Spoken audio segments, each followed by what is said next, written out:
So it should pick up both of us. Yeah. Closes. Yes. I'm gonna start this. Episode 3. Welcome to Munch and Gas Podcast, episode 3. We are your co-hosts, Jeff Jr.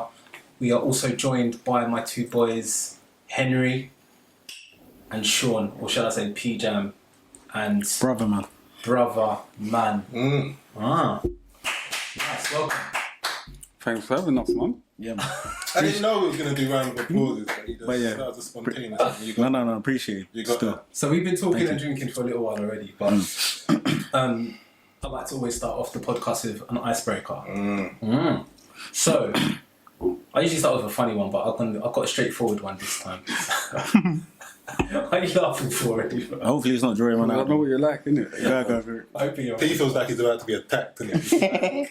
The drawer. Here comes the first drawer. Alright, so it's a nice simple one. What's your favourite movie? Favourite movie of all time? Favourite movie of all time? That's hard, man. It is hard, you know. Oh, bro, just one favourite movie. I got a story though, but yeah, that is hard. Go on then. I got a story. Just for those who don't know, some of us obviously went to school together, innit? So, do you remember when my man tried to challenge me? Just started and it's the You're first taking drawer the out story. already. Drawer out I will already. get drawn out as well. Let's go, bro. No, do your thing. It's love. I'm gonna do it. Yeah, go. This is good. Is this actually related to the... Yeah, of course. Okay. Of course. Go. What's the challenge? We was in. It might have been English. Okay. It might have been an English lesson actually. I can't remember the teacher's name, but she was cool anyway. Right. And Miss Moynihan. no, that's history. Why are you looking at me? But it was. Wrong teacher. Remember, us man were in top set. Do you remember? Yeah. Who was in It was top set for English. Yeah. Wow, we were. you guys got moved down, innit? Don't listen, bro. I didn't. Bro. I didn't. Is this what we did? No. But anyway, I didn't. we got in. But anyway, And I remember that teacher as well. yeah. No, my she was favourite cool teacher. because she came from DNK. I remember. She was Short blonde hair. Yeah. I forgot her name though. But anyway, She was cool though. and he challenged me to movies. Do you remember? Did I lose? You lost, bro. What, badly? I don't remember. I can't remember badly, but we had to write a list. Nah, you was No, because he tried to say no more films than me. you was cold with film, so You know, and then he forgets, man. That I was Blockbuster knew I got through from long time.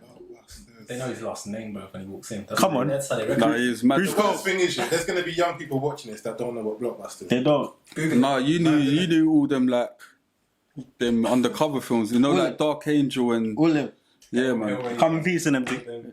Not even because Hellraiser's like mainstream, innit? Like you knew all the other films like Maniac Cop. Yeah. Like, And then Big them Trouble kind in of Little films. China, them ones. Yeah. Yeah, bad boy film. That's Yeah. a sick. Cold films.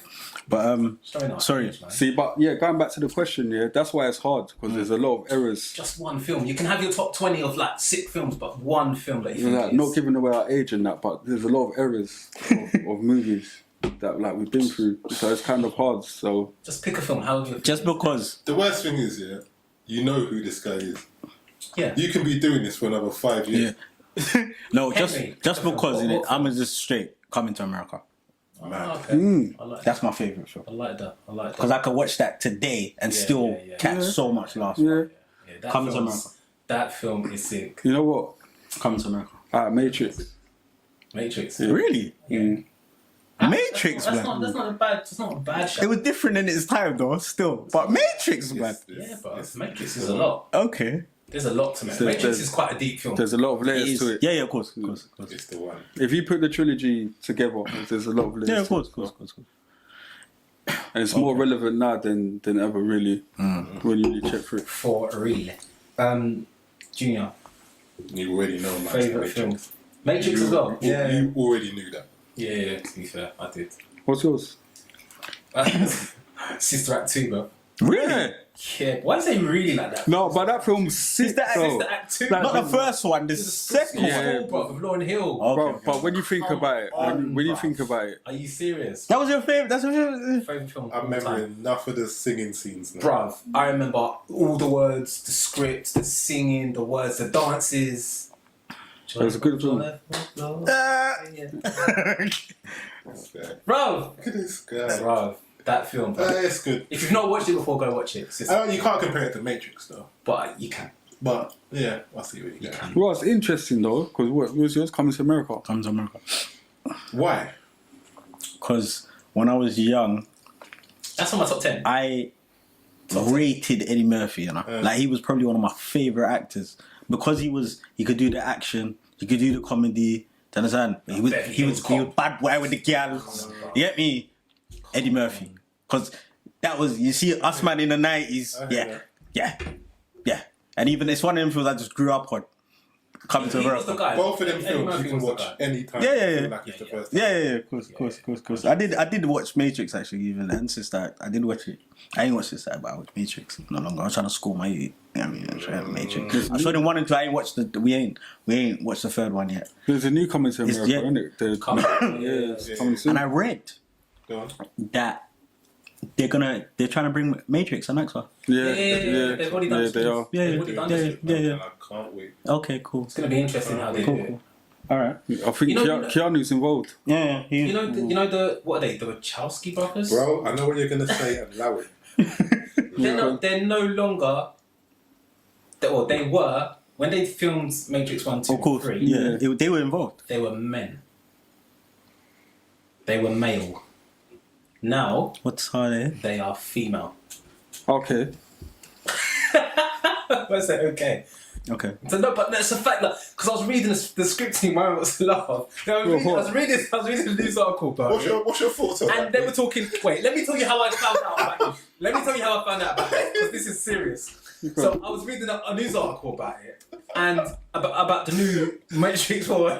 No one believes me right now. So the Matrix 14 that's coming, and then they were saying how the sisters or the Wachowski sisters, and I was thinking, wait.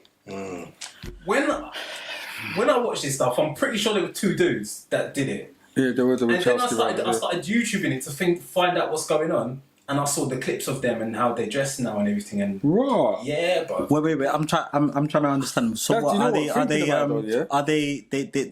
They're women. What they've had a sex change? I don't know the ins and outs of whether. Do they look like females? Yeah, they've changed. They now Look like females. they are who they are. Do you remember the show, bro? Which one? They are. Do you remember the show? These are Sky Days. There was a show, yeah, and these the man them were all trying to get this one girl, and her name was Miriam or something like that. Oh yeah. Or Miriam from Sundays. No. It was a. There's it was something about Miriam. There's something about Miriam. It was a show, and all of these guys were. It's like a trying to compete to get this one girl. She looked like some Spanish. You know me? And then she found out it was a.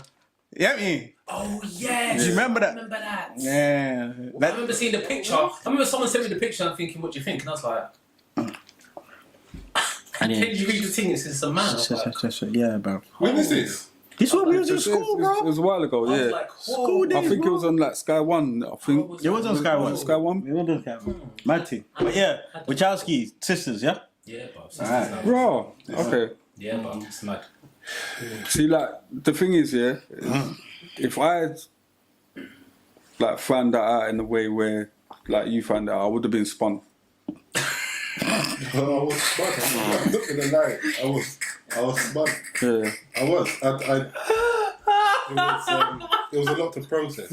yeah. But it's one thing reading it, and then when you see it, it's another thing. Yeah, bro. Because the way they used to look and the way they look now, for me, it's completely different. I'm like, well, Well, I've just found out now, innit? So mad, bro. I was reading. It said the sisters are going to be taking up the mantle I again. don't like, think it's sisters. both of them doing it, though. I think it's one of them.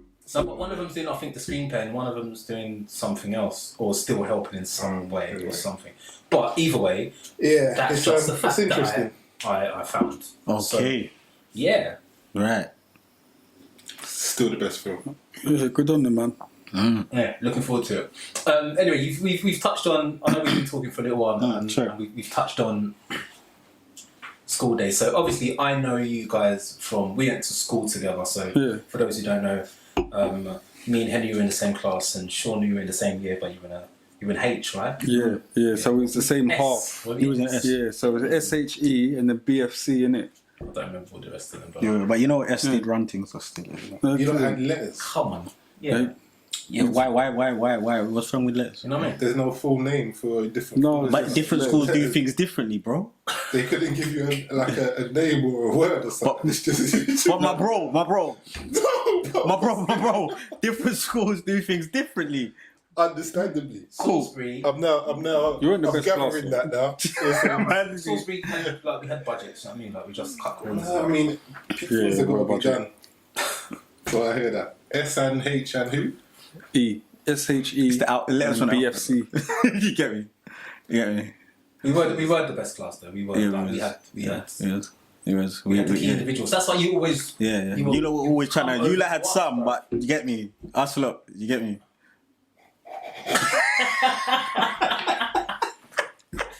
What's your most? What's the Alter most, H. what's the most vivid memory you have of school days that you can actually recall on camera? What's like something that happened, whether it's painful, funny, sad, or what? Are you sure you want to answer this question? Embarrassment. That embarrassment. Nah, let me I can go. go through this whole thing and not. I can just sit back and just let you man do your thing, and this is going to be draw out. So you man just tell stories. Because if man draw me out, I'll draw as well. So Personally, for me, yeah. Oh, I man just needs tell to be stories careful. today, so- Nah, let's allow it, bro. It doesn't need to go there, bro. Speak with freedom. there's loads of different stories, bro. There's loads of different stories that we can. No, but There's too many, bro.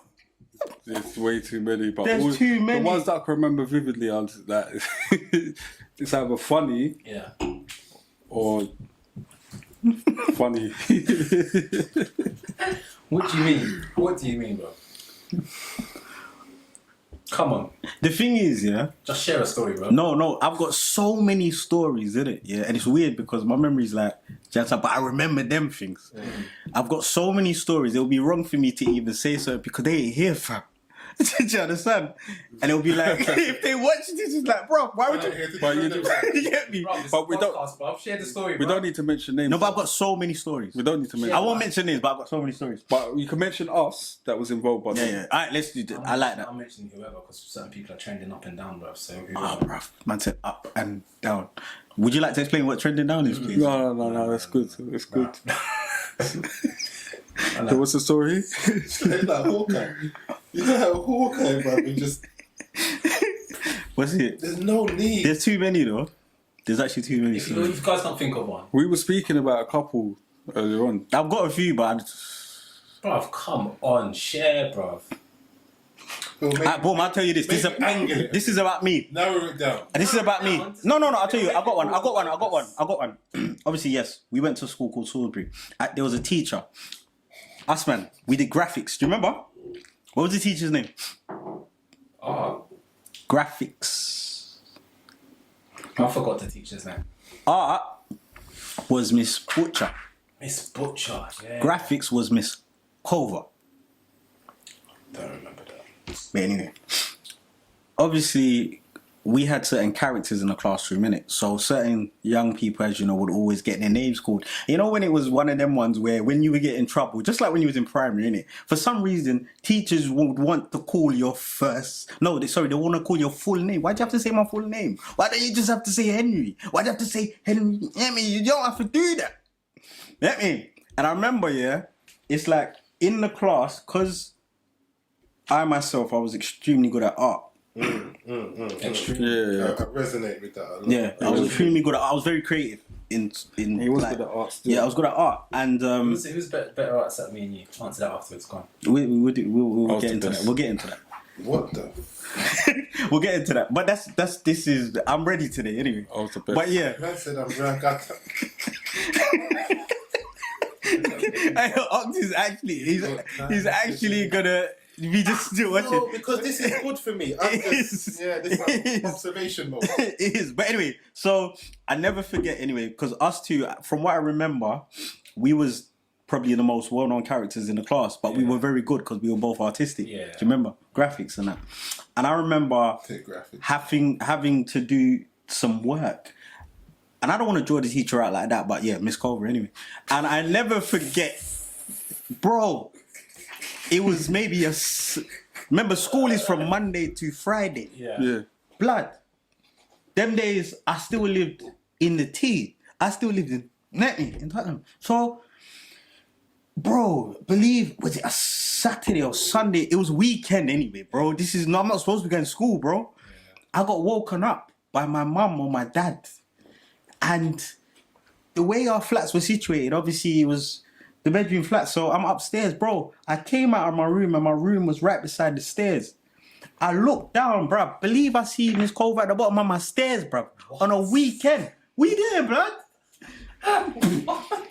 Did your school do that? Yeah. Bro. No, it was me, bro. Your school did home visits. No, they weren't. Bro. And I remember thinking, it's weird, it's jokes now, because if it was now, that's probably what I would say, what are you doing here, blood? But I just looked at her like, are you in my house? And then she came basically because... Came into your bedroom? No. Come on, bro. At the front door, bro. Come on, bro. That was 13. Yeah, why did she? No, she come to the yard because basically, we were, as well as us being the well-known, we was also known as the disruptive members or students in the class, innit? So sometimes, yeah, homework might have been a bit late and all of them other things. So she decided to come to my house and talk to my parents, African parents, and say, Henry's not doing his homework and so, and she brought it and, bruv. Basically, what you're saying is she brought it to your front doorstep. Bro! What happened when she shut the door and she's gone? No. It wasn't like What that. the story on there? It wasn't like that. It wasn't like, no. This is, because my parents,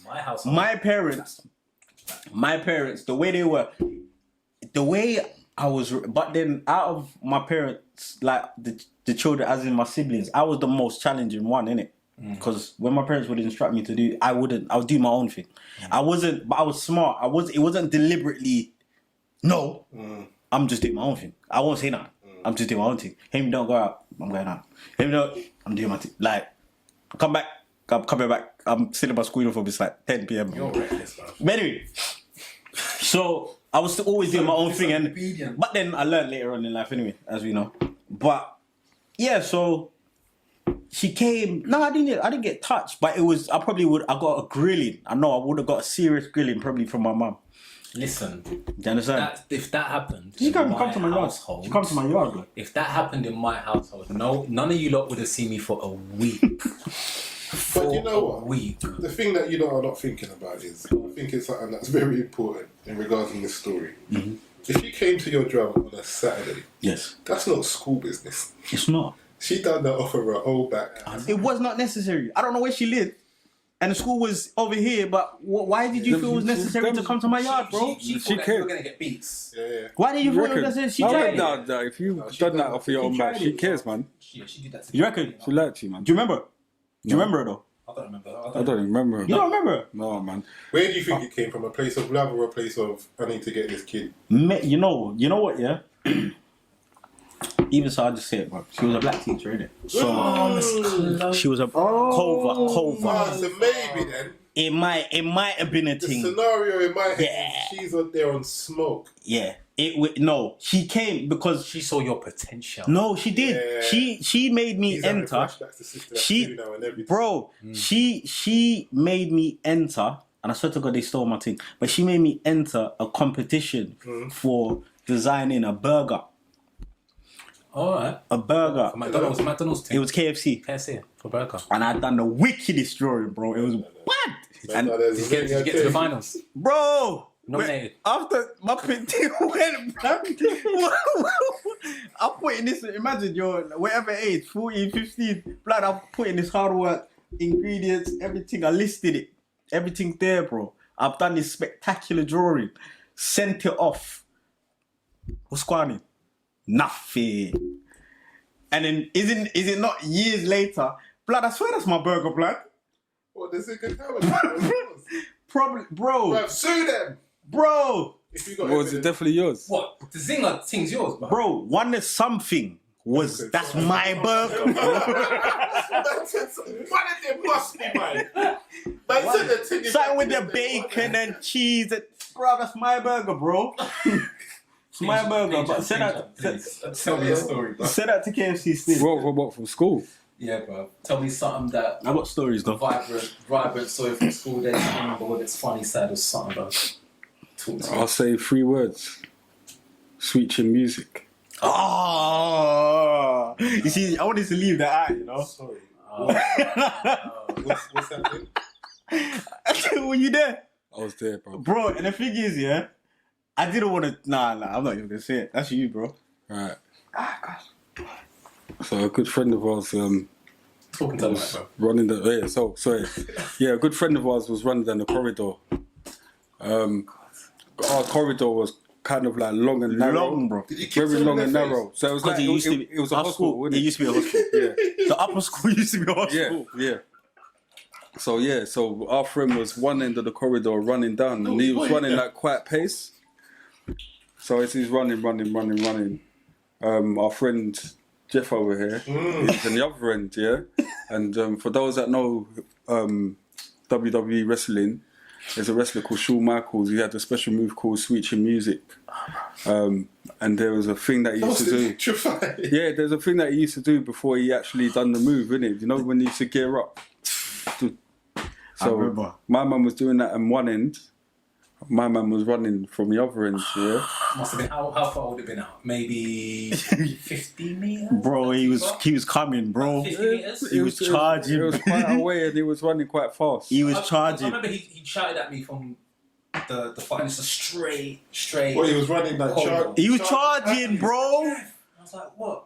And he started running like crazy. Bro, he was charging. Charging down the, like, He was like, coming, bro. He was straight coming, down. bro. And then I purposely, as he started running, He started gearing up yeah, I started going up here. to do Sweet Chin Music. Anyway, the connection was sweet. What do you mean it was sweet, bro? I remember the aftermath. But anyway, go on. He floored him. What, the footmark? Man, print on his He face. left the print on his face, basically. I was young, bro. I was like, I'm not even gonna, I don't want to draw people out like that, so I'm not gonna say no more. That's not my He story. floored Really. him, innit? But yeah, he got it. He came, he ran into it. I wasn't gonna do it, but I thought he'd stop running because he saw what I was doing. So I was just. But why did you do that though? That's my question. Why did he run towards me like that? What's he on? Why you do that? But if he's running. I was a child. I do childish things. Okay. Yeah, alright then. That's a good answer. Because I was just thinking, bro, you could have really injured my man, you You know. could have taken his Come on, we're all adults. Hindsight's great now, isn't it? Think if he's charging at you, Bro, God, No, the sorry. connection was. it was real, bro. Do you remember what happened after? yeah. He floored him. So you don't remember what happened next day? What happened next day? Makeup.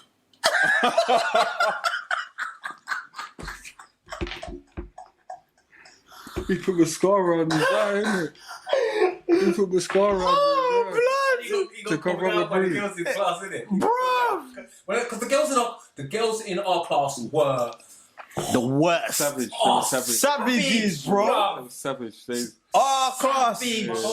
You put what? yeah. I didn't put no mascara. No, on. he did. Why? To cover it up. Cover right, you had to Why do you got But surely you want to put like makeup or like foundation or something to cover. Not mascara. is- Wouldn't be Sorry, my foundation. foundation. Sorry, that's my bad. He doesn't know enough about Fuck it. you, Jesus. Well, clearly he's not. He's Well, not you a can female, tell. is You he? can tell. Right. Well, you can tell that I don't know the makeup and all that, innit? Yeah, he's- So, But he tried to cover it up. The girls called him out. They come, in Savages. front of the whole class. Yeah, I know. Marius, why have you got makeup on?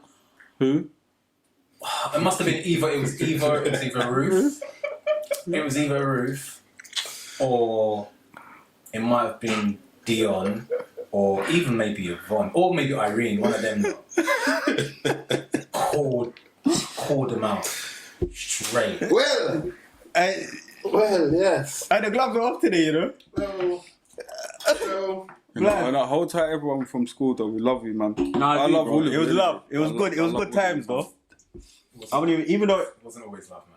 it wasn't. But bro, I had fun times in that school, you know. You have your trials and errors in it, but it's all. Nah, But then there's other half. it's all love. In hindsight, it's our best days. I so should have went to that school, blood. Man, you got any stories? I so should have went to that school, blood. My story. My story. Go on. When we sang in the talent contest, we did 112. Oh my god! That for me. Was that track 2? Was that Adidas tops? Do you remember? We were all the same thing. Adidas tops. P, are you there as well? You're up on stage, though. He wasn't singing. No. Don't do me that. He done a rap. I've done the big He was verse. big. He was big. He was big. He was big. What song was Yeah. it? Only you. Yeah, I've done the Biggie verse. Yeah, but no. Don't You should've won that. because us man, them times Aye, we we see the vocals were executed that. broken yet, so I could hold the vocals, bro. Get me? I could hold the I vocals. could hold the vocals better then than I can now. Yeah, you get me? I could hold the I wasn't vocals. great there back You get then. me? What song? 112, only you. Do you remember? Need to know where Worst we thing stand. Low school. Yeah, that was a tune. Tune, bro. Where did we come? We come fourth, man. No, we didn't. Jesus, the notorious. You came fourth. We come fourth, fam. So what acts beat you? I can't even remember, bro. But the fact of the matter, Eminem a lot of the or time, Eminem or Katarina. one of them, a lot of the time, The Catarina was female competition. a lot of the time, I feel we got bummed, though. Come on. Racial thing. Yeah. Say that. But it was fan voting, bro. I'm gonna say straight, yeah. Fuck, it's the audience Yeah. voting, bro. Because as I said, look, I'm gonna just say, Joy, look, yeah, it was. Because, no. Audience voting, bro. It was audience voting. No. Because the thing was, And no, the person that won was like Turkish. Or it doesn't matter. No, because the thing is, bro, if you remember, yeah, you see, because myself, yourself, sure, we were well-known individuals in the school. We had haters, bro. Did we? Hold on. You reckon? Are you Fam. confusing a We did. popularity contest with a talent contest? Well, popularity. It was a talent contest, but If you don't have the it was goals, chosen. No, we were the well-known. We were the well-known people in the school. Were we you the were most talented quite in popular. the competition, Of course. in your opinion? Or Well, it speaks for itself. Those individuals that they won, are they still doing what they won with? The work. No, the thing no. is, Sunita was good. Sunita was good, but the thing is, we always She was did good. rapping at the concerts and stuff, so we wanted to switch it up and do singing. Was that there? No, No. You went no, this is lower school. No. This is a school team. This No. was in school. Why If am we- I having If flashbacks? you was there, you was outside the school, bro. You might know, you might. Outside the school premises. I might have been. No, uppers. Outside waiting to Waiting for the spoils. cause trouble. Yeah, but it cause trouble. But yeah, What's your vivid memory? I know you didn't go to our school, but what's your vivid memory of interactions with us or back then? Please be PC. Please. I know someone that went to your school. I'm trying to remember. So mostly, I just want to put it out there. For the school that I went to, Bishop Douglas, that's in Finchley. We had like names for the different forms we were in. We had things.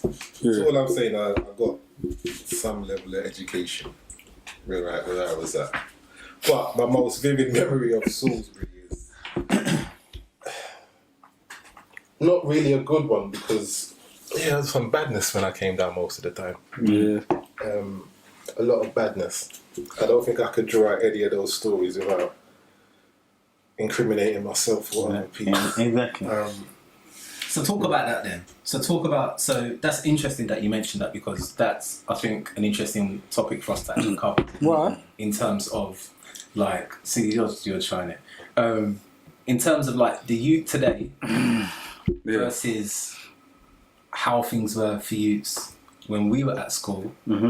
Like what's changed? Like That's a good point, Is it better? Is it worse? I know you work with youth, so In all, let me just say, innit, It feels like it's worse. it is worse because the problem with young people today is they're reckless. They can't decipher when something is to that level and when it's at this level. Whereas, let's take for example our brother here, when he was doing things, obviously man can gauge, like, if I do this, this is how it's gonna go on. If I do this, youths today, they're not even thinking. no ramifications. Nah, And I think that's a good point because they're not. even when I might have come down to whatever school to do whatever, someone might have got their face cracked or it might have been that sort of scenario, but no one's losing their life. You know what I'm saying? And there were a few occasions where we got into confrontations where it was a life or death sort of thing, but that was deserved on both sides. You know what I'm saying? So it's not something normal. What you're looking at 2 minutes later, someone's got 7 stab wounds in them. It's not the sort of Exactly. thing. It was you could get your face taken off and you Exactly. might even get rushed or whatever it is. Exactly.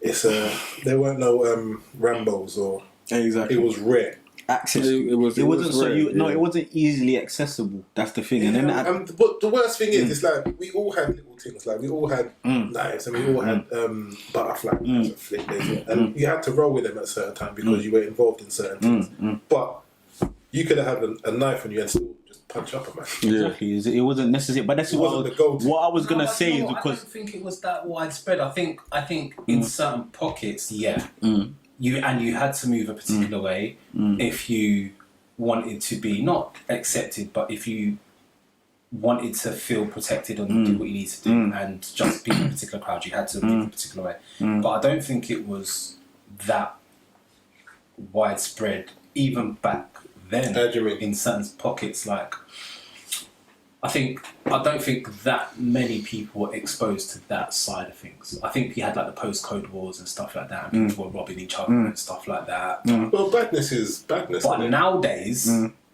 Jesus Christ, it's normal. But I know, like sons of like my mate's got a son who got shift for hanging around with gangs. And he got caught with like a machete on him or like a large knife on him or something like that, bro. And it's like, I know this you, bro. Like, you go down for it. I catch joke with this you. Like, it's crazy, isn't it? and I would never thought that he would be rolling deep like that with a gang. But that's what I'm trying to say. With now, it's like they're so far. The question is, what's like a gang? Is it a gang or is it a group of people that? It's just a group of It's people. a gang, but it's Because if it's a gang is they move in a certain way. no, but a gang back in the day was a well thought out group of individuals who had messed up values, but they had their values and they stuck to it, and everyone found out about the gangs. Like you could roll different names. Well, I'm not going to go into the names. I'm not going to go into the names. Let's not do that. But there were like real gangs that people knew about them and were scared of. Now you just got youths everywhere. That might be 3 people. It might be 10 youths. It could be 50 youths, and it might just be a group, but they call themselves a gang. And please believe it's a gang, but they don't necessarily have a name or whatnot. They just move differently. Move mad. Yeah. It's a lot, bruv, and I think that, I don't know, I think, personally, I just think the way it is now I think it's a madness. I just don't know how people are moving, and they all have access to all these weapons, and people are getting stabbed, and they're not even a part of anything. People are just getting stabbed for nothing. Civilians. Yeah, it happens. It's that's why I say it's because I work with young people. I hear about all the stories. I know what's going on. It's far gone. Like these young people are far gone. Their mentality now is like, but I feel it's because of so many things, because of how open they are, or things are accessible to. Do you understand? Like for example, when we was youth, man, you couldn't easily just go and pick up a knife like that. Now you still got like swords, bro. Do you understand? How was you able to get that? Because they can just go and buy it on the internet. Simple. Yeah, Amazon. Do you understand? Calm. Do you understand?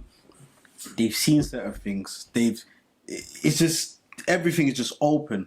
And to be honest with you, I personally feel it's just the way society has sought to put things in a certain place for individuals you get me? From certain demographics. So you're saying they put things in place for basically the youths to pick it up and basically do whatever they're doing with it. Because it's the way, for me, I just feel it's the way things, the way whoever's controlling certain things have put certain things to be, so the world evolves the way it's supposed to evolve. Do you understand? Well, that's what happens when you put. So you've got a certain community, and that community doesn't have the same level of opportunity. We're behaving today, we're behaving. Yeah. I like this. This is good. Bro, come on. You have to be diplomatic with these things. A certain community, they will have a particular area that's typically known as the hood. And when you're from the hoods or from like an urban area, the ends as we would call it. Yep. You're not afforded the same opportunity as other people from other regions, Of course. and then everything around you is very difficult. The schools that you go to can be toxic, like so, and that's from the students around you to the teachers. So whether or not you get a good education is going to be difficult enough as it is, and you're always going to be up against it. You're always going to be around misfits. You're always going to be around people that are in and out of jail. You're always going to be around people that are dealing drugs and whatnot, and just around poorer people in general. So your environment that you grow up in is just, there's no other word to describe it other than dead. It's just dead, bruv. So you've got all these kids that don't really have much opportunity. They're not raised properly. A lot of them are from broken homes. What else is there? It's just a case of, okay, let's go on road, let's catch joke, and then it's just the lack of education, the lack of drive, the lack of any sort of optimism to be something or become something. It's then all about, okay, let's deal drugs. Let's shot, let's bun, let's rob someone, let's start postcode wars. It's the quickest avenue they see to like get in that bag, innit? Yeah, and that's the thing. It's like, let's rob people, let's do this, let's get into gangs and let's start with drugs or do this or do that and whatnot. And then that becomes life. And then what's happened now is that social media has come into it. Where it's almost, you've got some people that have created groups just to film stuff and catch joke and like show it to people and even just get likes off of it and stuff like that. It's become so like a popularity contest almost, bro. And it's almost a way of life. But you know what, just on that, don't give that all to the youths of today. Because when we were in school, people were getting happy slapped and those messages were going around. So it started from us back then. Yeah, but yeah. It did. But bro, it did. So we were happy slapping guys all over. We were, but listen, you know our age group. I saw when the shift happened when it was major, bro. You see our age group, it was us lot, and then when the year that was 5 years under us came, because I know them, because I speak to them and them now. You understand? When that age group came, the lot who was like maybe 5, because you could see when it began to like transcend. Obviously, the years below us, you could see the rickets where they're going to be. But the year, like for instance, when we had left secondary school, and them lot who were like the year 7s, that's when it went wayward. It went mad because them lot, So what, you think there was a visible big shift from there was, year bro. to the next? There was no. It's like with us lot, it just like I would say, in the classroom, there's 30 kids in a class. Out of those 30 kids in the class, you may have had, in our time, you may have had maybe 3 that were the problem youths in the class. Yeah? I could say to you, remember, by the way, I used to work in school. I've been a mentor, I've been behavior support, I've been a teacher, I've been everything. Go to school now, bro. I could tell you, maybe 2/3 of that class are problems, 2/3 of the class. I've been in schools where it probably happened. It did happen when we was in school, but the whole class can make the teacher cry, bruv. Do you know what, bro? And I've witnessed it. Like on that, I want to publicly. I think. Do I want to do this? What, publicly apologise? I want to publicly. There was 2 or 3. Where did we go? Where I was gone? Let him do what he's doing, and I'll He's like, apologise. Yeah, he's apologising to teachers. How is he talking like this? So, bruv, there was at least 2. There was maybe 3, but there was definitely 2. Yeah. We terrorised to the point that they ran out of the room crying. Yeah, it's not good. And it was bad because I was... Systematic 2. So for me, I'm smart, innit? So I'm in top set for most things. But if I'm not stimulated, I'm not enjoying the class, I'm gonna... How it is for a lot of young. You know what I'm saying? Yeah. So for a few of the teachers, their way of getting me to behave is I'll sit at the front, say that the teacher's desk is right there, I'll be on the desk right at the front. So the ones that I just wanted to behave in, I'll just go like that towards the teacher and I'll just go sleep for the lesson. But French... Wait. Don't worry about it, it's calm. But French, I just...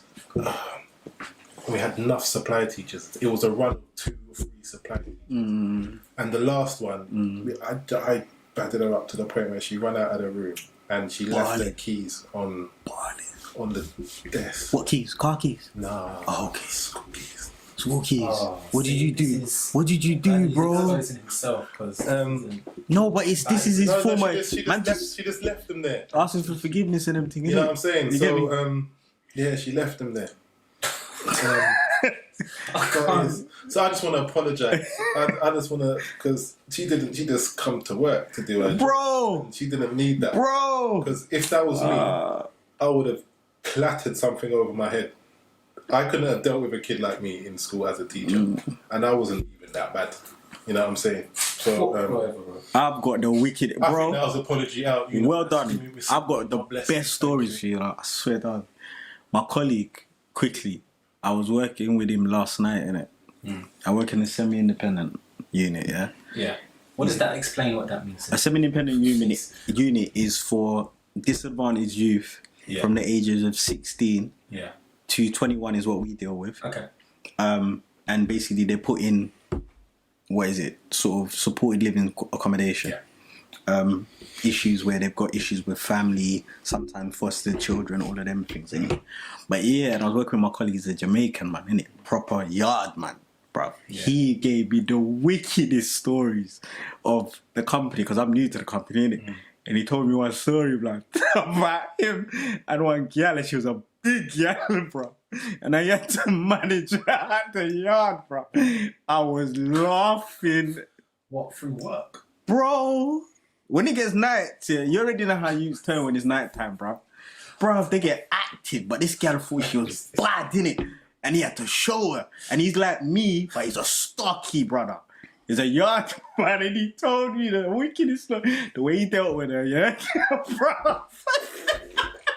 What did he do? Well. Bro, I said, that's not allowed, fam. He's a savage, but I understand, because and this is what I love about young people, innit, to be honest with you, and it served them right.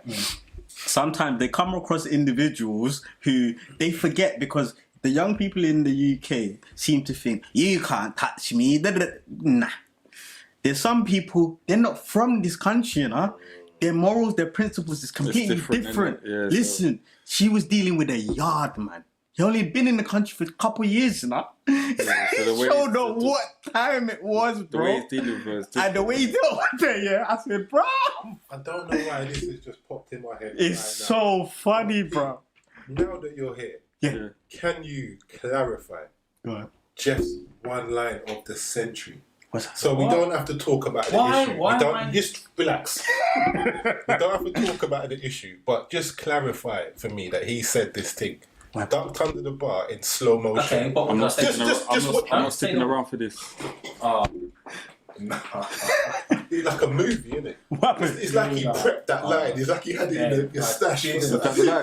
Bro, I'm not sticking around for this. I didn't. What happened?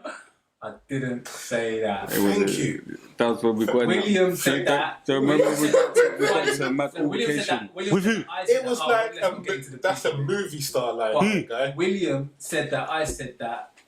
Trying to catch group of people, kebabness and the shit. And then all of that stuff. That's what I'm gonna say. Say that again? Let's not get into the. Yeah, we won't get into it, man. It was a bit mad still. Something happened with me. That's the maddest one. And everyone's saying that I said a certain phrase. It was the line of the century. And I never said it. And it No, you did. He did. 100% he did. I can see it now. I remember it. I wasn't there, so you see that situation now, I remember that vivid. But also on that, I think one apology, and let's give a thank you, because if it wasn't for Jennifer, I might have lost my life. If she didn't force me to like move, it would have been peak, because I don't move for no one, even when it looks mad. Yeah, that was even when it looks mad. But boy, them elbows. So shout to you, man. That situation was. Like, I'm not sure if it was racially charged, and again, we won't get into it, but that, I guess, is again a nice segue into what's going on now with the protests and stuff like that. And we've spoken about racism quite a bit in our our last two podcasts. I don't really want to flog a dead horse. keep going into it, but I'm just interested to hear your views, both your views on what's going on currently, and I just want to hear your views really, because I just think it's very interesting to hear if you think there's an improvement, if you think that we can achieve success with the current movement, and just your feelings on what's taken place so far. You want to go first? I think the situation at hand is something that's been going on from before we was about. So it's basically something that's needed to be addressed and sorted out for as long as hundreds of years. You know what I mean? Do I think it could get dealt with? My opinion is, this is like this time now. This is where I've been like the most hopeful. 'Cause I think the generation after us, there's something about them where they're kind of they're more stand-up-ish for what's going on. I'm not sure why. I think social media is probably a big reason, because they're exposed to a lot more things than we were when we was growing up, so they could see more of what's going on. But they really come across as like revolutionary to me, and I think I'm hopeful, man. I'm hopeful. Like I'm seeing little results more than what I was seeing before. Before I was seeing protests with no results or nothing at the back end. And I was starting to see little things here and there. You know what I mean? Because I was against protests. Like Serious? up until this point, up until the protests for George Floyd. Why?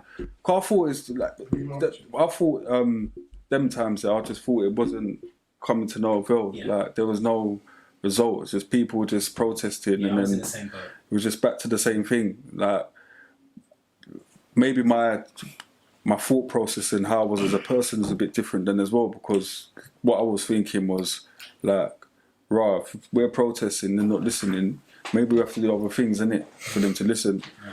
Whereas now, like I kind of do think that like the protests is a good thing and we should carry on doing it, because I am seeing certain things happen. So yeah, man. Okay, cool. No, that's interesting, and that resonates with me. Some of what you said. What's your standpoint? Well, I'm not. You see me, yeah. Right. I've got a lot to say on this thing, yeah. Right. So, and I'll say it as it is. Listen. The protest. Look, I support everything that's going on, because every man has their position. Every man needs to play their part.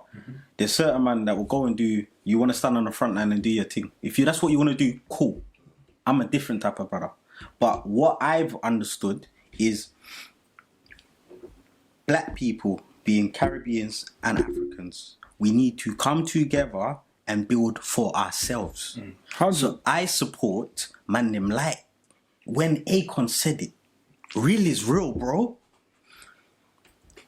We're in a Western society doing all the things in this Western world. We see how the Western man them treat us.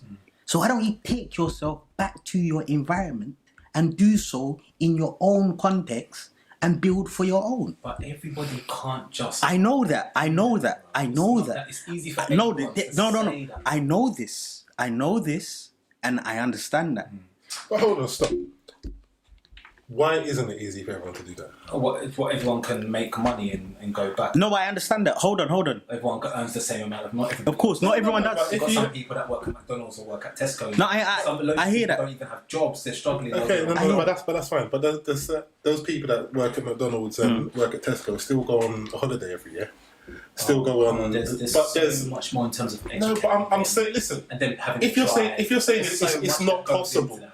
It's not possible in 6 A months. lot of those people live check to check, bruv. There are people that live check to check that are in their So my point is, if it's not your goal for this year, but it's a goal for 2, 3, 5, 10 years down the line. Not everybody has that train of thought anyway. It's possible, And that's It's not the key impossible, thing. is my It's point. not impossible. Which is why I wanted to interject. My bro, But anyway, my bro, Anyway, my bro, this is your point. it is not Take it back. impossible. I'm not saying For starters, it- I know you weren't, but the key thing that you said, the key thing that you said in it is, and I'm not saying that that's but you said there was something you just said in response to Oku's thing. It was you said something, but what it comes down to, no, forget that. It's not finance is the next thing. That's another thing we need to touch on, but it's a mindset that people don't have. That's the first thing. Let's take example these youths. Yeah. You're repping ends. Do you own these ends, blood? N17, E8, E3, whatever, all of these ends, it is not yours. But that's all they got. Hold on, fair enough. But listen to certain man them that have come from where you're from, bro. I was from N17. Man, no. But do they have enough mentors? Do they even have enough? Cool, and that's why some of us... devil's advocate here. But I agree. No. But that's why some of us in the positions like what we're doing, so man them can see and get educated, blood. Like, come on, fam. Like, really. But what I would say though, on the flip side, there's a lot that are not like that. What do you mean? Of that age. So the youths and that, they're not on that age. I know. But... And they're actually like, there's for what I see anyway, there's certain things that they're picking up and then they're giving back that are like raw. It's kind of like, it spooks me a bit, innit? Because to me, it seems like they're a bit more advanced than we were when we were No, that they age. are though. You know what I mean? You see the youths now, they've got... It's almost like... That's why they're reckless. They're fearless, you know? Yeah. You know what it is? I think it's a case of... Back in the day, you're exposed to things at certain ages. Of course. And it's your access to things. So... When you're our age and you're coming up, you're hitting puberty and you might smash your first get. Well, some people 13, 14, 15, 16. But now, you can... It's mad when kids are normalised with a tablet. And they've got their own logins and they've got their own access to every account. And it's YouTube is one site, but so is Pornhub. What's the difference if they haven't got those boundaries and those barriers? Of course. So it's what they have access to, and it's at what age are you exposed to a certain amount of things that you lose your innocence. And kids are just losing their innocence at a much younger age. Of course. Yeah, definitely. So they live in an adult life, in their perception of adult life at a much younger age. Yeah, so what people are doing at 10 years old is not what people were doing at 10 years old, 20 years old. Yeah, of course. And it's It's a very scary, it's very scary thing. Of course.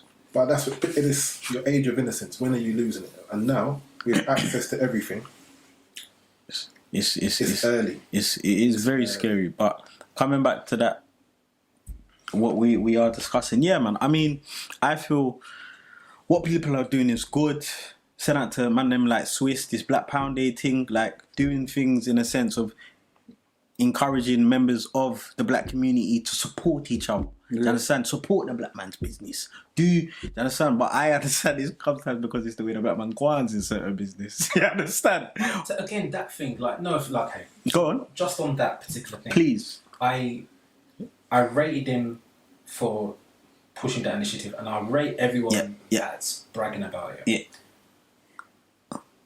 Is it going to still have the same level of impetus in a year's time? And let me finish, because who remembers the H&M advert? Of course. That people went nuts about. Of course. Everyone remember that? Yep. What was everyone saying then? Cancel H&M, yeah? Cancel, don't shop there. And then people cancelled it for a week. A week. And then I started seeing photos on Instagram of people were taking photos of black people going into H&M and catching them, or recording people going in and whatnot. I remember because I was working in Brixton at the time, and I remember seeing black people going into H&M, and I was thinking to myself, it's none of my business, but I was thinking to myself, you don't, like a week later, you don't care. But I have an answer to this stuff. And now, no one talks about H&M and nothing. People go to H&M and do their thing. So that's why I'm talking about this Black Pound Day and whatever. It's like, okay, I hope and pray that it sticks. Yeah.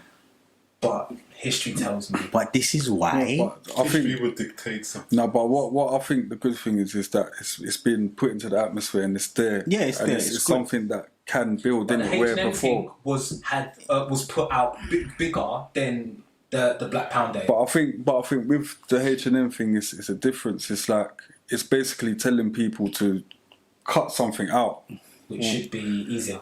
No, Yes, not necessarily. One shot, bruv. Not necessarily. H&M. I think I if can it's, live without H&M for the rest of my life. I think if it was easier to cut, if it's easier to just cut things out like that, I think the world would actually be a better place and would actually have more unity because we'll be able to give up things to keep the balance for everyone else. That's why they carry on treating us a particular way, because they can do something and then we might go on Instagram and have uproar for a little while, but they know we keep Look, they know coming what back. they're doing, but this is why I'm saying, listen, is H&M in...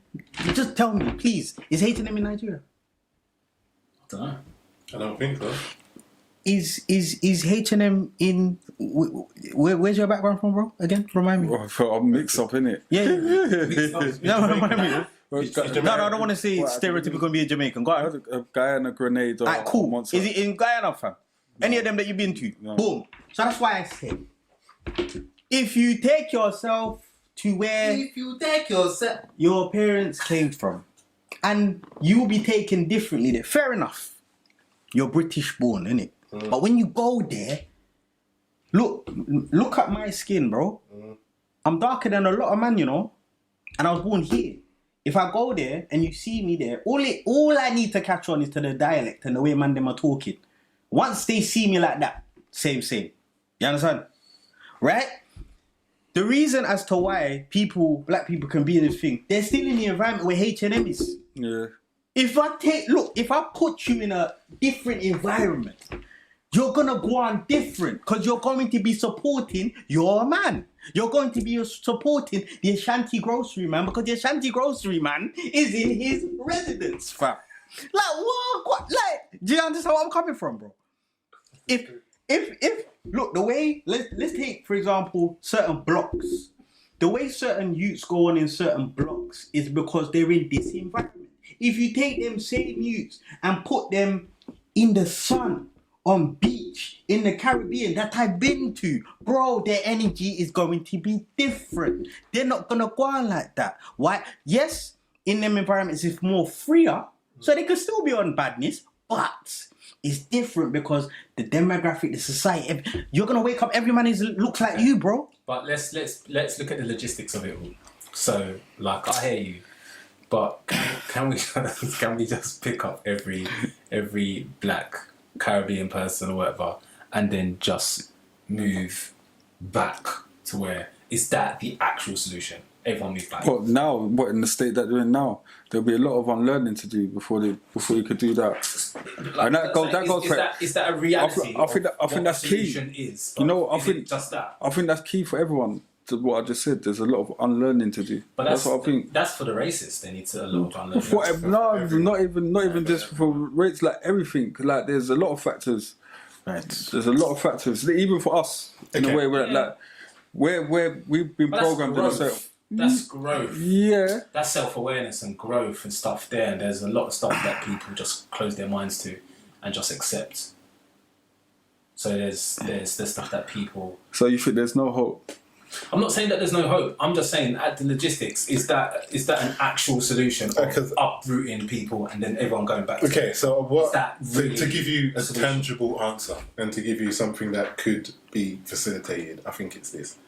I don't think it's a case of everyone and their dog getting a plane ticket tomorrow and going back to Lagos. Yeah, go ahead. But I think it's about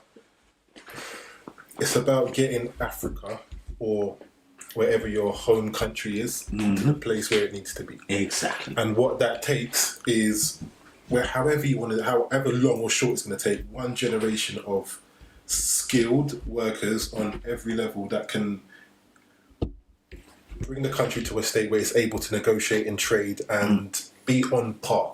Because what happens is you have Africa, which is the source of everything nourishment wise for the rest of the Western world. And we're talking about your raw materials and all the rest of it. If Africa was able to trade said raw materials for their going rate, and we're just talking about raw materials, it puts Africa in a very different state to pretty much every other country and continent in the Western world. What that takes is all the loans that every country in Africa has to pay back to Western countries. That's stopping because it's redundant. That shouldn't be facilitated anymore. What that takes is all of these charities and organisations that are in Africa and all of these different countries actually facilitating stripping minerals and painting a certain picture of the country and continent that they're in to the Western world. It's going to take it's going to take everything, but it's going to take skilled workers on every level to make the country buoyant enough where we're not coming to the table asking, but demanding, because that's the state that we should be in. So when you're talking and referring back to his original point, he's talking about, like I've said before, black nationalism. So once that happens, the people, the Caribbean people, the African people that are in said country can be calm because they're not going to be treated a certain way. The difference is nothing can happen to, or anything can happen to a black person now because where's your power? If something happens, what's going to be the backlash? Yeah, you know what I'm saying? And that's the reality of it. So unless that happens, and we're talking about certain places being self-sufficient, being able to engage in trade, that's the answer, my guy. And that's going to take a generation. It's going to take a while. It's going to take a while, and it's like just thinking about just racism in a more deeper context, and just sitting there thinking about it, and like I'm not sure how comfortable you are talking about this, Henry, but I know that you've experienced, you've had some experiences before, so it'd be good to hear from you about just how you feel about it. Like in your mind, do you think that things have progressed since then? Like, what was that whole... What, for me, personally? Yeah, man. What was that whole experience like? Because probably one of the most... Very, very personal. Most traumatic experiences I've ever been through in my life. I mean, I was young. I was 18 years old. And, I mean, we've all, as I said, we were speaking about our characters and everything, but I've never been a person that wanted to... I wasn't on badness, bro. I was amongst the people that were on the badness. I was the joke of the crew. Do you get me? I was the cool one. I was the calm one. You get me? Yeah. So, for that to happen to me, I was fuming, bro. I was fuming. So tell people just a... Well, yeah. So when I was 18, sadly, I got attacked by two individuals, two white individuals, on the roadside on my way home in an area in Hertfordshire, because my family and myself moved from North London to Hertfordshire, and I just got attacked for no apparent reason, bro.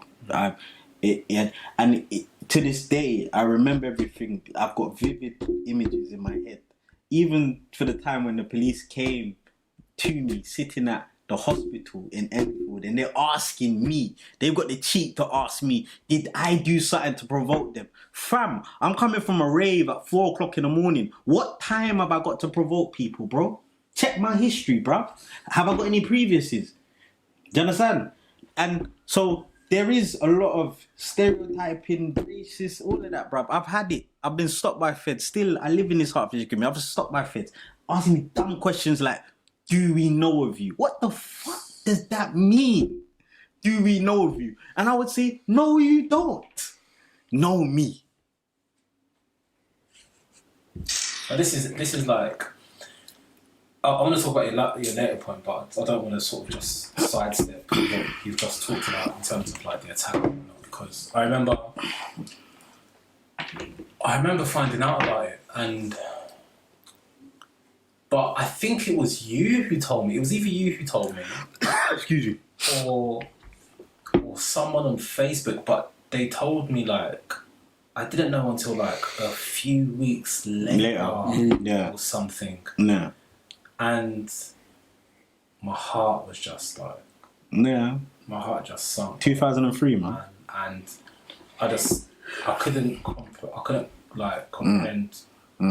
why. And I just remember speaking with people, and I think I spoke to a few people, and I was just like, we could just talk for hours, saying, but like, he's the kindest person. Like, he wouldn't he wouldn't hurt anyone who doesn't trouble anyone. Like, he's not even that type of person. And like, for me, it just seemed like you were just an easy target. It was, bro, because obviously, I'll tell you now, bro. Trust me now. If them sort of things were to come our way now, bro, it's a different sort of story. It's different, innit? Because man, we're big men. You get me? It's like whatever, innit? It's me or you, innit? It's one of them one. But the fact of the matter is obviously we're growing, innit? And I remember my character how I was when I was 18. And my physique, I've always been a short guy, but my physique, I was small, I was scrawny, I was petite. Do you understand?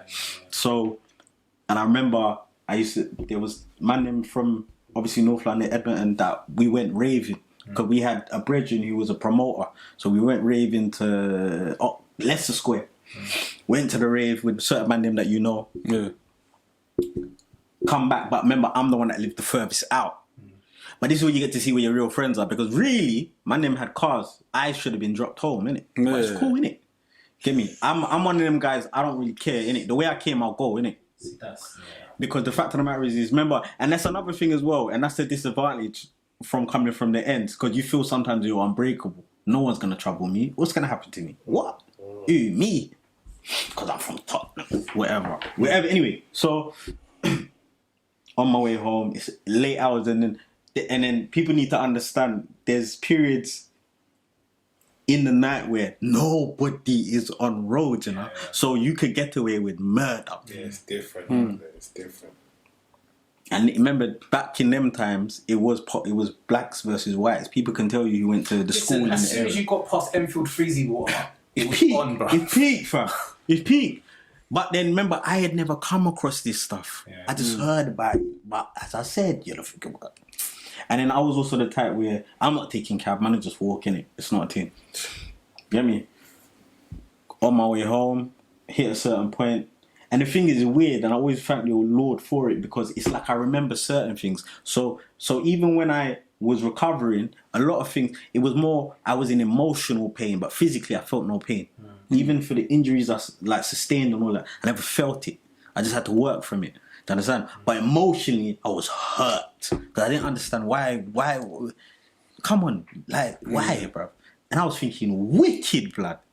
Do you understand? And I knew people that could get certain things done, and it's gonna happen, fam. Yeah. And not to be bad. And them man, them are cool. They're lucky, bro, because I found out who they were and everything. Do you understand? But then I started to think about, and that's how I am. Like I said, I react later. I have to take it in. I started to think about my family, my siblings, because they went to school in there and all them things, and what could possibly happen, even if I do things in a selfish sort of sense and go and retaliate. So I said, you know what? I'm gonna leave it and leave the Most High to just deal with it, and I just live my life. Do you understand? And I've lived on from there. But I remember having an interesting talk with my sister actually, and she said, you know, like, you need to be careful. And I remember when she was advising me to obviously go for the therapy and all of that stuff. She was saying, because something could happen later to me in life, and it just reawakens that thing, and I might do a madness or something. Do you understand? You're looking for vengeance, bro. And even when this thing happened, I remember when I was doing my morning jog. Rest in peace to my man who went for the jog and he got killed. I was doing my morning run, innit? And I remember running in the area, and I just see these guys just watching me. I'm thinking, why are they watching me for, man? But obviously I know why they're watching me, innit? Oh. And they look the part. Same way we might be stereotyped, I was stereotyping them. We're humans, innit? We do that. I'm looking at them and I'm just staring at me. And obviously for me, it is what it is now. You see me, I'm a dark skin man, I got locks, I'm doing my thing. You get me? I don't speak to you. I'll watch your face if you're watching my face, but I'm gonna just, it's calm, innit?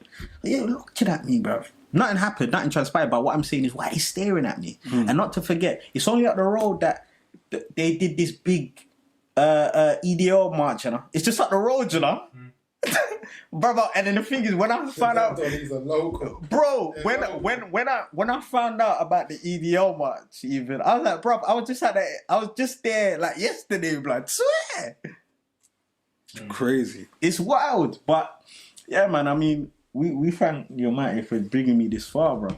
But yeah, for me, I don't hold no malice, but I just tell you that I don't trust certain people, see, bro. Stuff like that, and that it grates on me, and because we was bad when we were youths, but I feel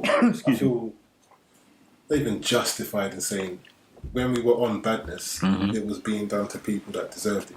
Yeah. And you're in the same life, so you understand what comes with it.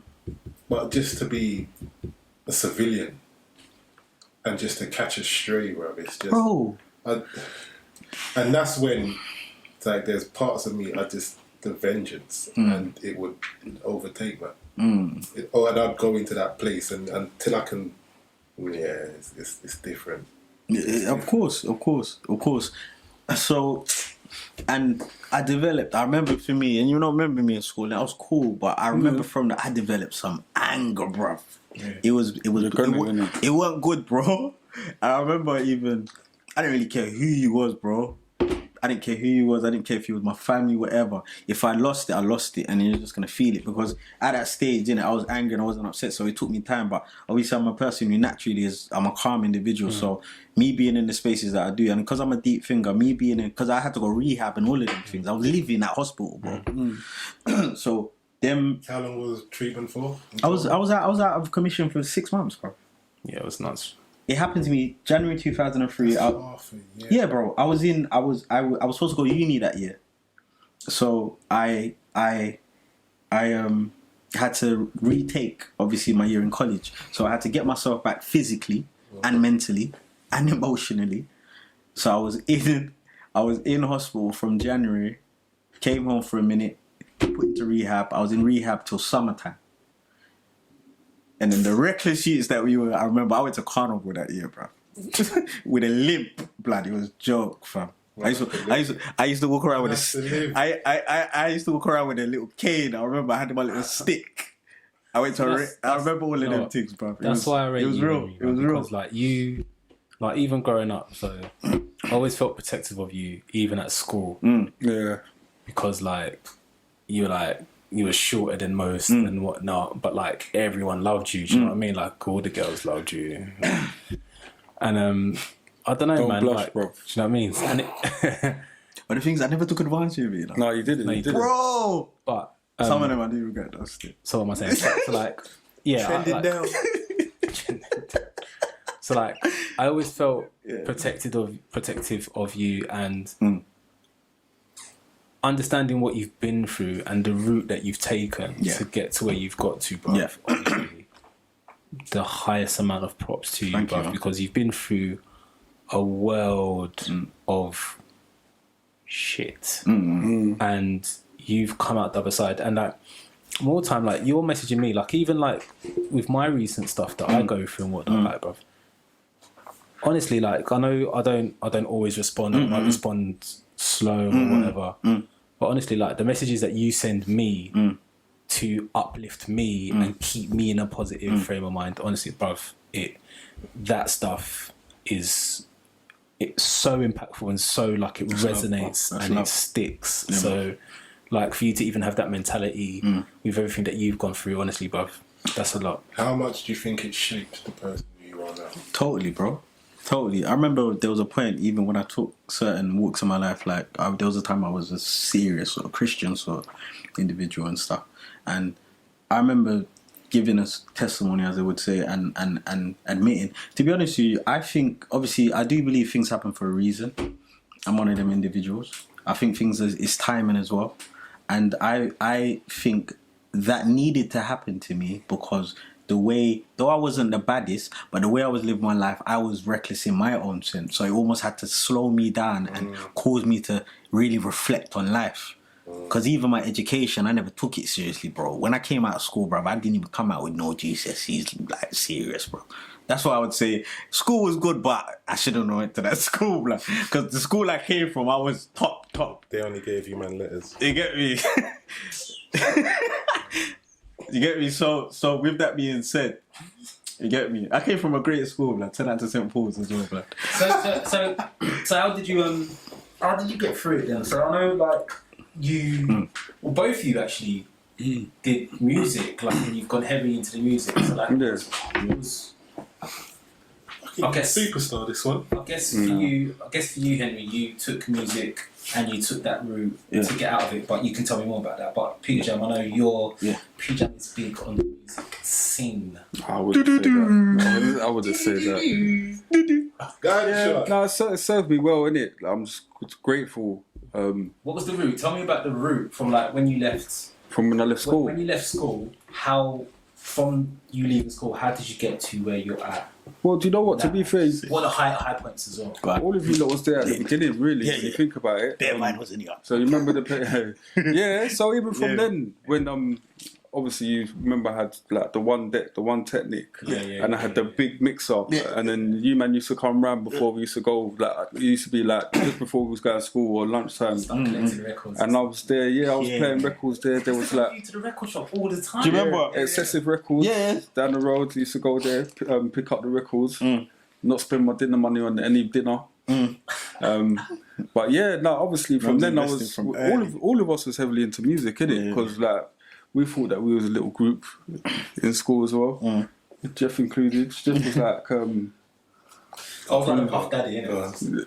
we say you like the Puff. Was he like the Puff Daddy? I can see that, Yeah. Oh yeah. He was like the Puff Daddy. Yeah. You know what I mean? Henry was like I would actually say I was like the Mace, though. yeah, do you know what? I would say I was like the Mace. You know Shiny what? suits and everything. No, do you know what? I was actually like Missy. I'll say that I was the male Missy Elliott. The Mel Missy.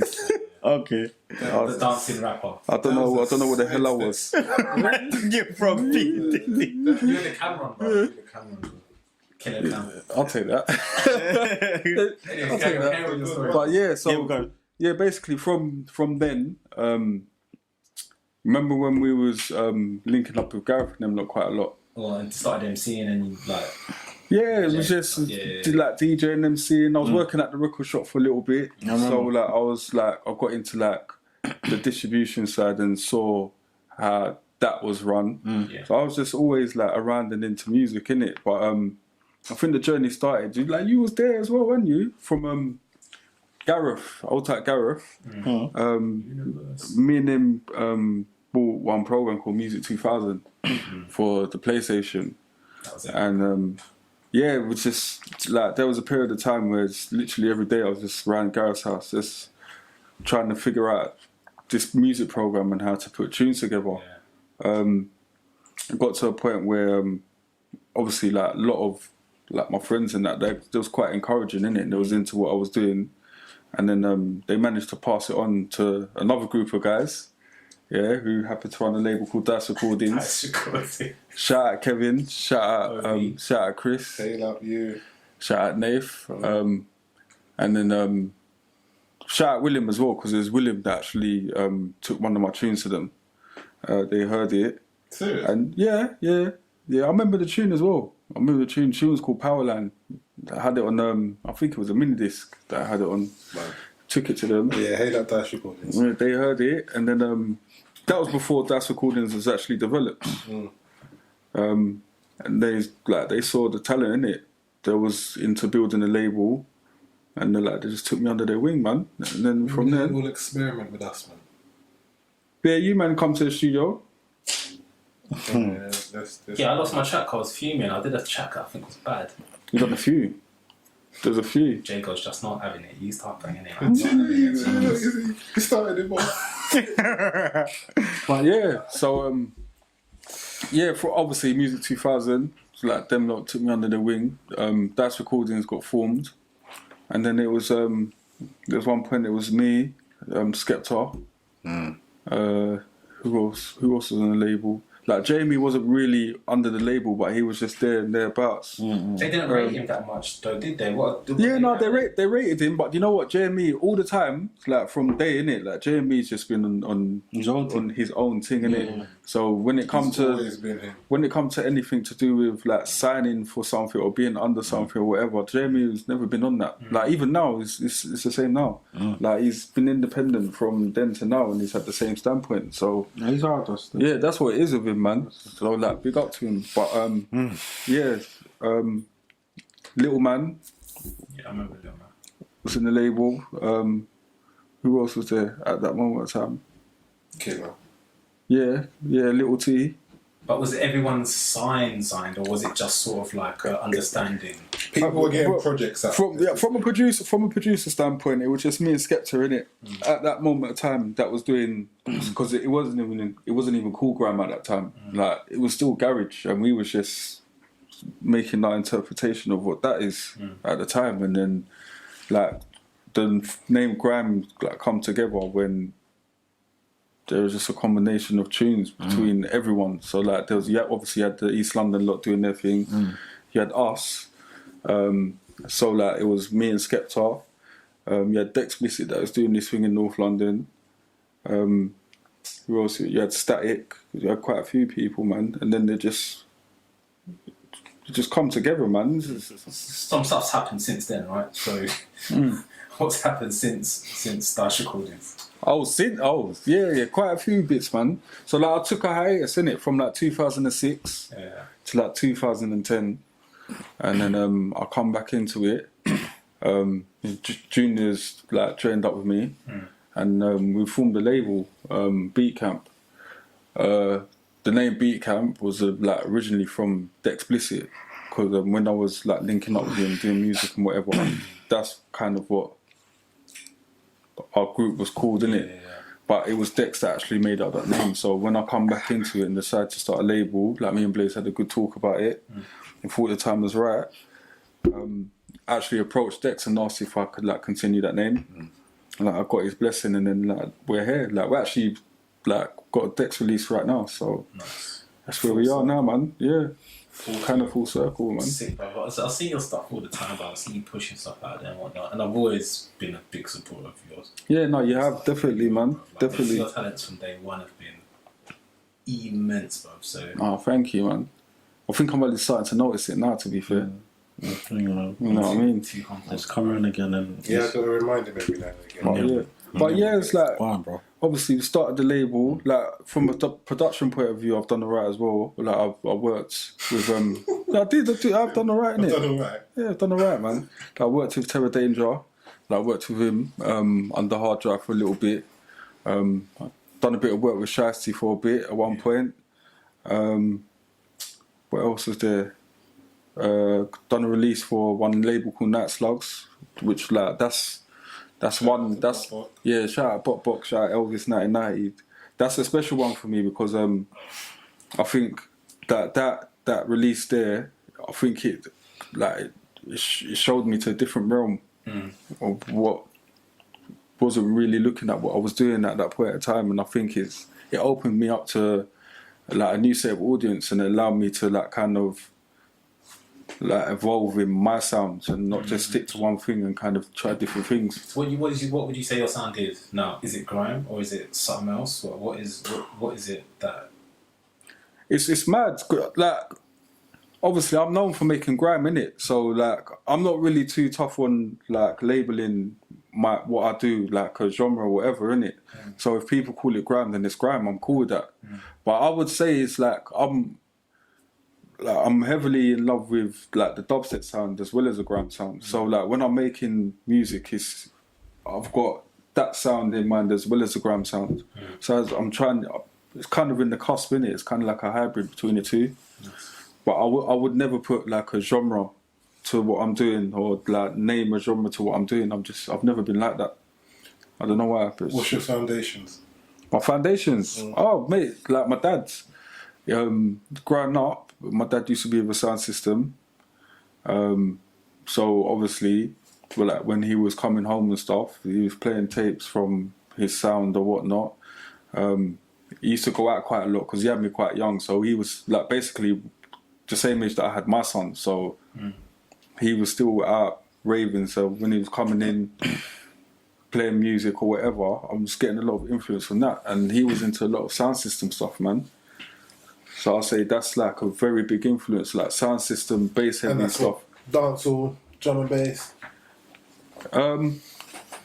Dancehall, dub. We're talking about jungle. Dancehall, dub, reggae, Like my dad, like jungle from like I remember when my dad started getting into jungle because he started. He had a few drum and bass like and jungle stuff. Wasn't he? Yeah, Getting a few records. He was so like when I started buying records, he was the one that was taking me. So when I first started going, the first like 5-6 times, he would take me, and then I would pick out the records because I would remember them from the tapes that my godfather used to play, and I used to pick out the records, and then he used to pay for them. You know what I mean? So.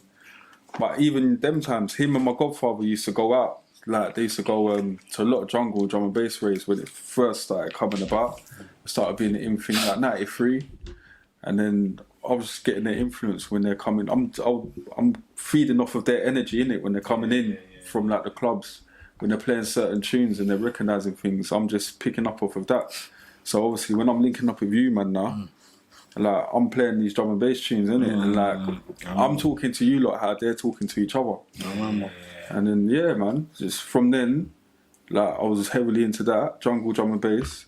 And then when we linked up with Gareth and Nick and them lot, they was heavily into garage, and then that's how I kind of got into the garage side of things by like hanging about with them and listening to the tape packs with them. Like my first rave was with Gareth. You know what I mean? And then obviously, like if you listen to like what I do now, it's kind of a mix between like garage and drum and bass. So I'll say it's drum and bass at garage tempo, isn't it? So this is probably all alien to Henry a little bit because you're not really into you're not into drum and bass or jungle or.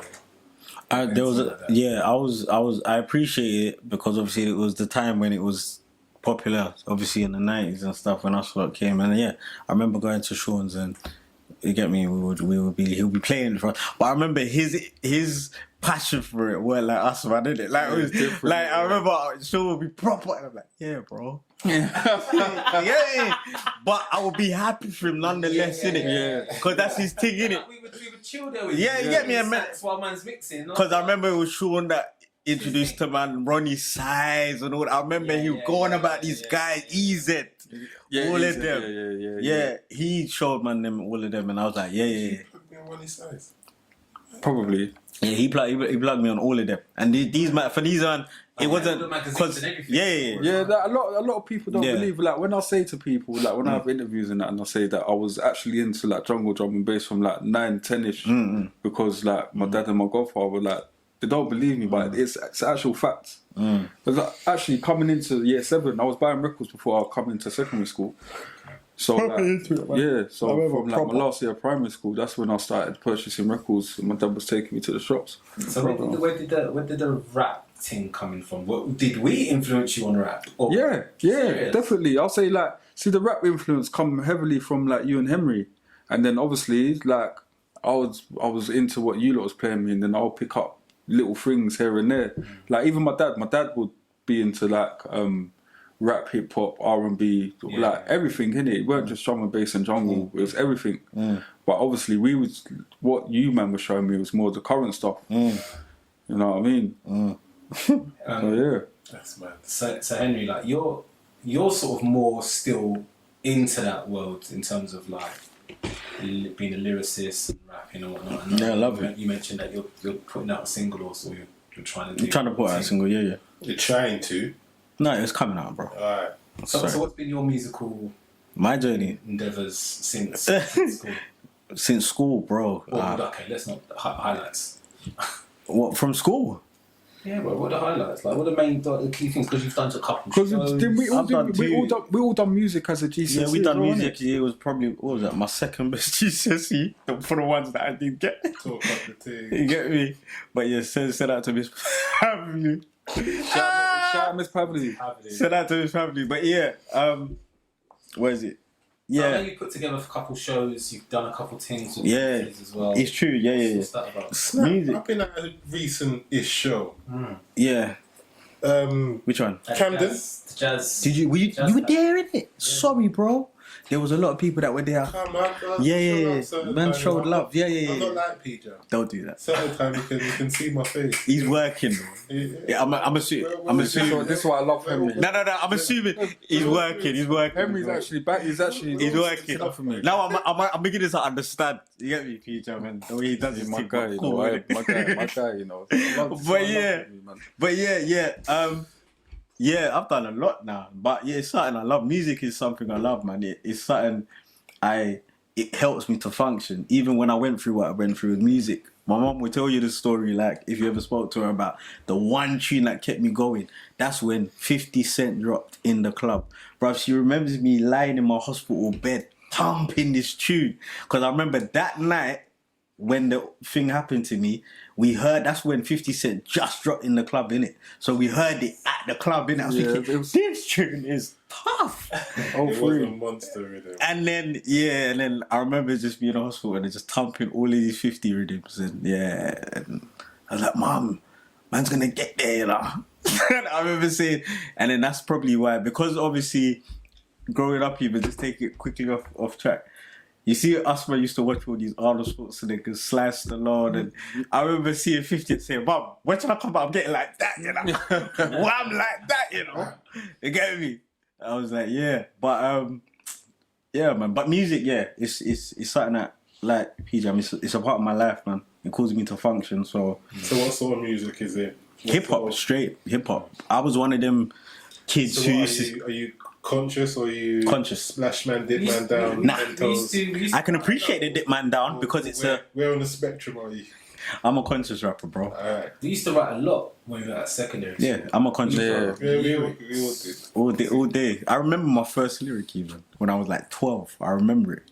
Yeah. Remember the note. You get me? Was it Alpha and Omega?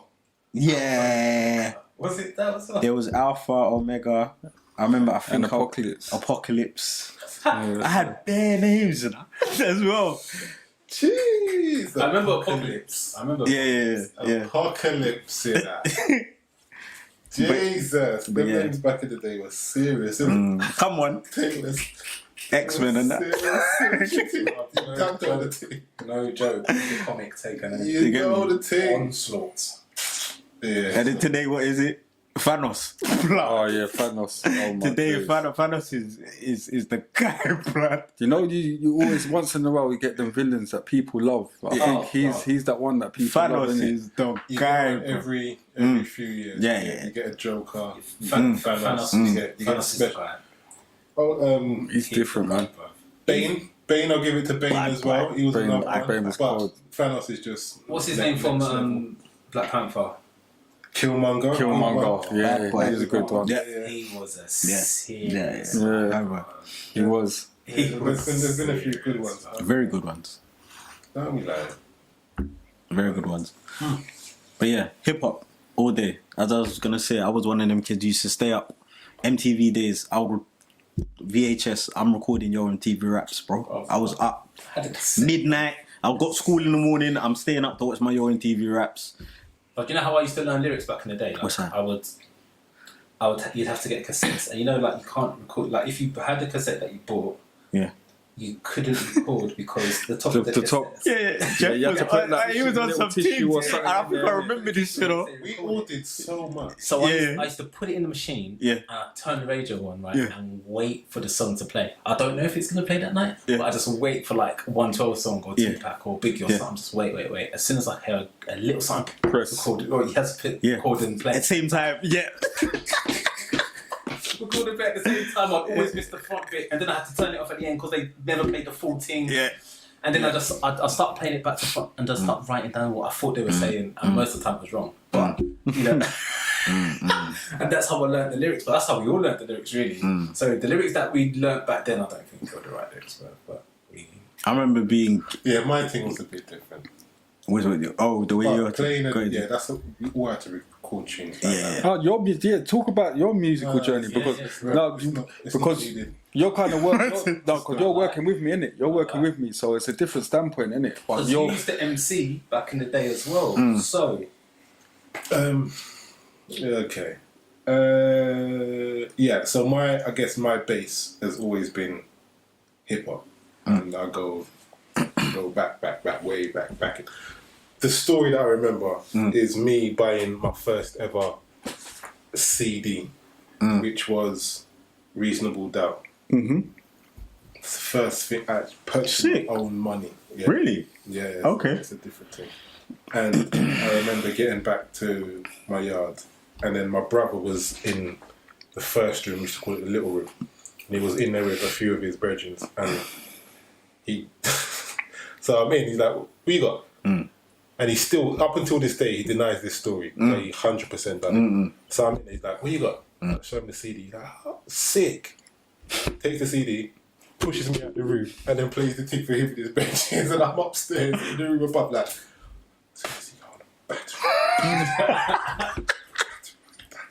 but that was always the base. So hip hop, and I was mostly East Coast, Biggie, Rakim, Come on. Jay, Come on.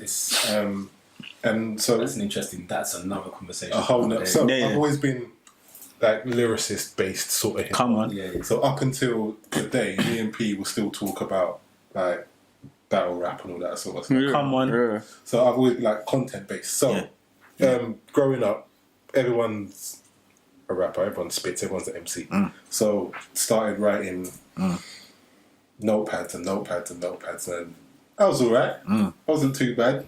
So we had our little heyday, we had our little Heat FM run. Yeah. Me and Jeff did bits.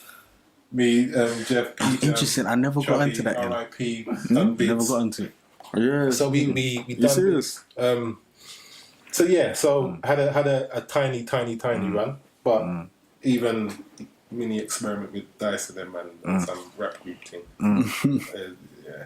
So, but yeah, I always knew I wanted to be involved in music somehow, but just not know how. You know what I'm saying? But going back to who I was when I was a youth, and I've always been the same person. So I was that don that got the CD and I'm reading the inlay. Where was it recorded? Who executive produced? Wow. Who's responsible for me listening to this thing? Because I can hear the tune. How is this able to get to me? So I've always been like of that ilk. You know what I'm saying? How am I able to have this CD in my hand? How is it produced? How is it manufactured? So maybe I was a little bit more of a connoisseur or a nerd than the average person. But yeah, we had a little run, and then always been around certain people in the music scene. Always been around P. He had his early Dice run, and I guess to bring it round full circle, it's so there was a certain time when considering, because I tried to start a label a little while ago by myself, and even got 50% funding from what was that thing? Everyone was mashing money. Prince's Trust back in the day. So even got like 50% funding from it, logo, blah blah blah, all that sort of stuff. Business plan, 700-page business plan, but it wasn't the right time. It didn't happen. I wasn't able to get the other half of the money. Blah blah blah. So I always knew I wanted to be an owner of some sort. Yeah. Then opportunity came around a little bit later, and the maddest thing is it was just timing and alignment. And I went to go link P at Dice Studio. It was recording, and what was it? New Year's Eve or Christmas Eve or I something. think it's New Year's Eve, yeah. New Year's Eve, yeah.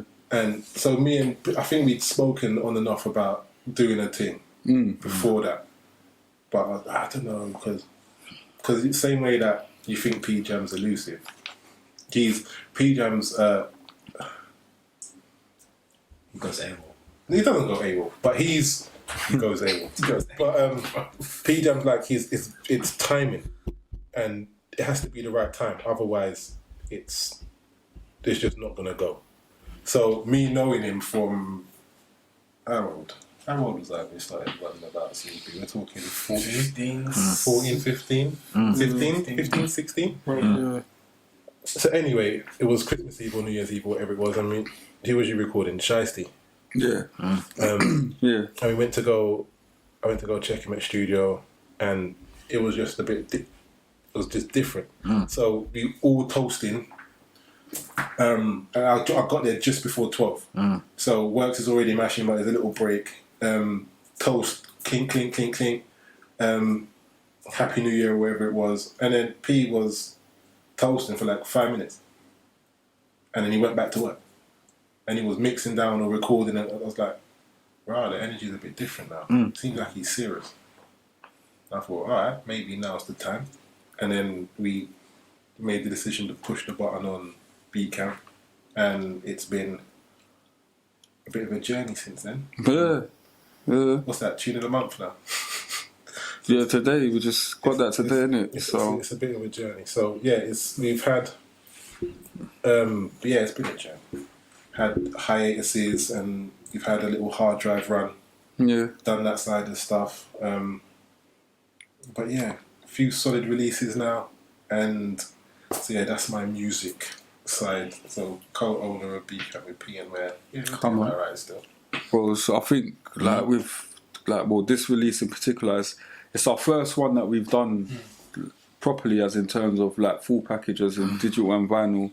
We've done a vinyl before, but it was just like white label, limited vinyl only. But this is like the first proper package we've done With like full roll. with a full rollout, full campaign, and like the energy's been good, man. The feedback's been good, and I think, like I'll say it, innit, I think we're on course of having like probably like one of the best releases in our field of like this year. Like I think it's definitely on course to be top 3, Nice. if not the best, man. So it's good to just keep up tradition. What would you say the top 3 tracks of last year was?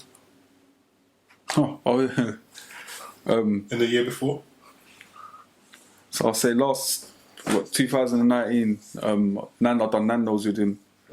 With that's on the Mean Streets, Hold Tight Trends. I think I've heard that one. Yeah, like Mean Streets, that's another label basically. Shout out like, Main Streets. Shout out Trends. yeah, it's my good friend Trends, he runs it. But like I've basically, if I'm not doing anything for Beat Camp, if I'm doing a release, it will be on Mean Streets, innit? So like with that one, yeah. Alright, so I guess it'd be good to know from you guys what have you guys got lined up then, I guess, for the future. What does the future hold for you The guys? future, yeah. So like going forward, there's 3 releases that we've more or less got penciled in. Like this campaign that we've done from like that we're doing now for Dexter's releases. It's kind of like the first time we've done the full rollout like this, but it's working, isn't it? So we're just gonna continue as we go on, man. And like the next release, we've got Trends, and then after that we've got DLK, and then after that we've got Silas. So yeah, man. So where should people check you for? Your Instagram, is there a website that people should be checking for your stuff? Yeah, so like there's quite a few sites. So like if you want to catch me like individually at PJam, you've got at PJam100 on Twitter, on Instagram, on SoundCloud, Spotify. Just type in PJam, like P_JAM. You'll catch music on there. Beat Camp, you could catch us on Twitter at BeatCamp0, and then that's the Twitter ads. On Instagram, Beat Camp Rex. Yep. Big Cartel. So like obviously to catch the vinyl, the explicit release obviously is on there now. It's beatcamp.co.uk. How many handles have you guys got, man? There's a few, man. Bandcamp. Active. You got pjam.bandcamp, and then you've got beatcamprecords.bandcamp. Yeah, where you could catch the digital side of our music. Getting it. And when Blazer's ready, we'll have merchandise as well. Jeez, draw out. Draw out. Henry, what's I still got hard drive bits to get rid of. Henry, what's coming up for you? What's next? What's the future hold for you? I've kind of stepped into a position of very much entrepreneurial sort of Come on. things. I would send out to my wife, who very much inspired me with that, because that's the kind of lane she comes from. Yeah. And it was interesting enough because I come from two sides, whereas like with my family, my parents, it was very much education, get your degree and all that, but then there was another side that was the hustler. Yeah, You get me? So that was always in me, and I remember even being in college and shotting CDs, blood, because I could get them. Like, remember Napster? Like, get that for you next day, no problem. You get me? So it's always been in me, innit? But it's almost like because you follow suit, innit? And Pops was on education, this. But then I've seen in the long run, what's that really done for? No, but man's educated still, innit? Cool. Next episode. That's another. But as it is, very much entrepreneurial stuff. So I'm doing this bare projects. My missus has got like a fitness thing that we're trying to put on. So she's gonna start her Zoom classes and stuff. I've got obviously my music stuff. I've got basically a company that I want to start to basically empower young people on various different avenues. So whether it is me opening up a semi-independent home, or me having an app that's going to help young people, or me having I've got a business where I want to support young entrepreneurs, and bruv, I'm going in. So I'm trying to build, really for me, I've got to a place where this entrepreneurial thing, I'm trying to build a certain mindset for young people, especially black youth, to understand who they are, where they're from, and what they're capable of doing, and don't allow anyone to cause you to feel any less. To understand, it doesn't matter where you're from, you can do it, because nothing is impossible. To understand, so that's true. That's so all the hardship I've gone through now, and all the experience I've gone through, and everything, I'm just trying to employ that into someone, and that's why I work with youth, innit? Obviously, money is necessary, but do you understand? But I'm just in the position now, I need to be the director. I'm not be doing the workman thing no more. Do you understand? And it's only a matter of time. I can see it happening very soon, where I'm just going to be self-employed and doing my own thing. And and then creating them different revenues of income where, you get me, and I'm on a P. Diddy thing, man. You get me? Like, what are you telling me, bro? Yeah, bro. Well, I think that you guys are moving. I think that you're pioneers. Thank you, man. Trending upwards. Oh, thank you, man. Thank you. You know what? Saying that as well, like to be sat here with you, man, and like just to see the progress, like not even just from myself, just from you two as a whole. I think it helps me with my progress when I see like my friends progressing in it, and it's like it's a beautiful thing for me, man. Like it's something that I'm grateful to see in it. So. Yeah, man. That was nice. Do you know what I thought was coming? What? Like a draw out in there as well. Oh, no. See like the way motherfuckers used to be with you. Oh, you was in the classroom. It's behaving. I'm doing alright, innit? Yeah. I'm doing alright.